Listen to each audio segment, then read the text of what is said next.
È passata quasi una settimana dal nostro primo servizio e eccoci qua tornati nel sottopasso di via Croce Verde. Come vedete le lastre di ghiaccio continuano a esserci, eccone qua una bella grande, e questo manto come vedete è tutto ghiaccio anche qua.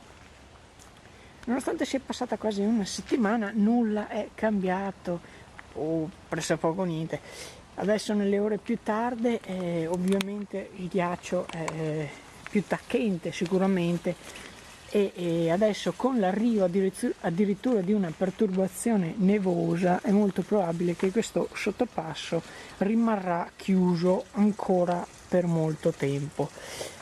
Continuiamo a vedere dalle immagini, perdonate se è buio perché non si vede particolarmente bene, bisogna accendere il faretto.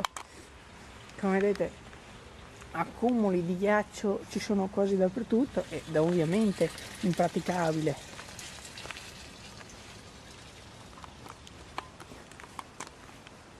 D'altro canto però ciò che lo forma, questo ghiaccio, non è ancora stato risolto. Vediamo dalle stalattiti che è l'acqua qua che forma il ghiaccio, che ovviamente filtra dal muro e quindi continuando a filtrare senza essere aggiustato, riparato questo sottopasso, la situazione è ovviamente destinata a perdurare. Fishing Channel News, Padova.